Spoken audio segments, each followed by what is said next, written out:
नमस्कार साथियों, मैं नीरज आर्य।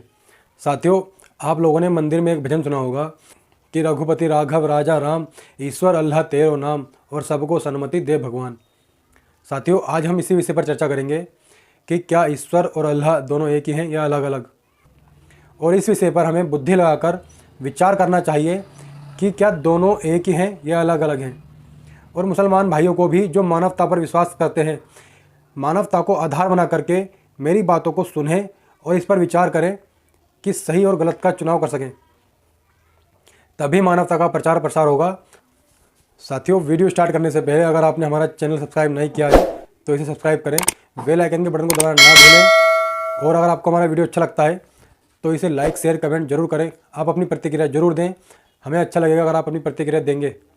साथियों, सबसे पहला और बड़ा अंतर है कि ईश्वर सर्वव्यापक है, यानी सभी जगह रहने वाला है। अनंत ब्रह्मांड में कोई भी जगह ऐसी नहीं है जहां ईश्वर ना हो।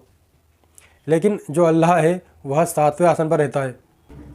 दूसरा बड़ा अंतर कि ईश्वर सर्वशक्तिमान है। सर्वशक्तिमान का अर्थ यह नहीं होता कि वह कुछ भी कर सकता है, बल्कि उसका अर्थ यह होता है कि वह अपने कार्य करने में किसी अन्य यंत्र की या किसी अन्य व्यक्ति की सहायता ना लेता हो।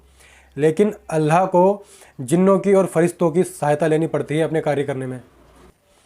तीसरा अंतर, ईश्वर न्यायकारी है। वह जीवों के साथ कर्मानुसार नित्य न्याय करता है, लेकिन अल्लाह केवल क़यामत के दिन ही न्याय करता है, और वो भी उनका जो कब्रों के अंदर दफनाए गए हैं।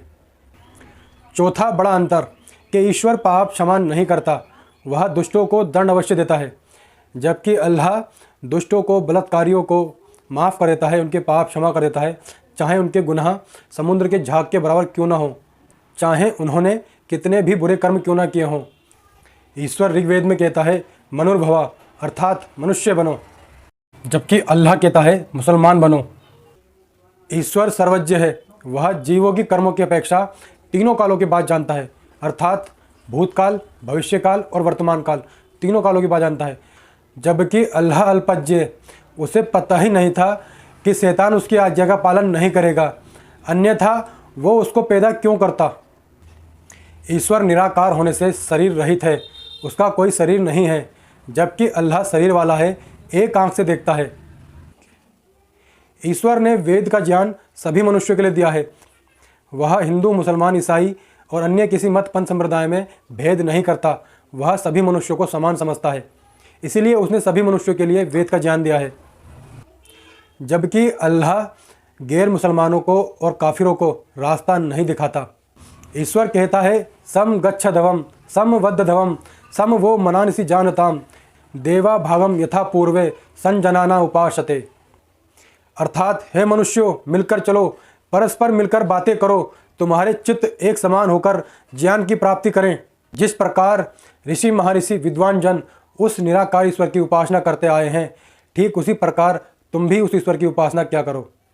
जबकि इसके विपरीत कुरान का अल्लाह कहता है हे ईमान वालों, उन काफिरों से लड़ो जो तुम्हारे आसपास रहते हैं, चाहिए कि तुम उन पर सख्ती बरतो। ऋग्वेद का अध्याय 5 सूक्त 60 मंत्र संख्या 5। ईश्वर कहता है हे संसार के मनुष्यों, तुमसे ना कोई बड़ा है ना कोई छोटा, तुम सभी भाई भाई हो, सौभाग्य की प्राप्ति के लिए आगे बढ़ो। जबकि अल्लाह कुरान में क्या संदेश देता है, हे ईमान वालों, हे एक अल्लाह को मानने वालों, मुशरिक अर्थात मूर्ति पूजक नापाक हैं अर्थात अपवित्र हैं।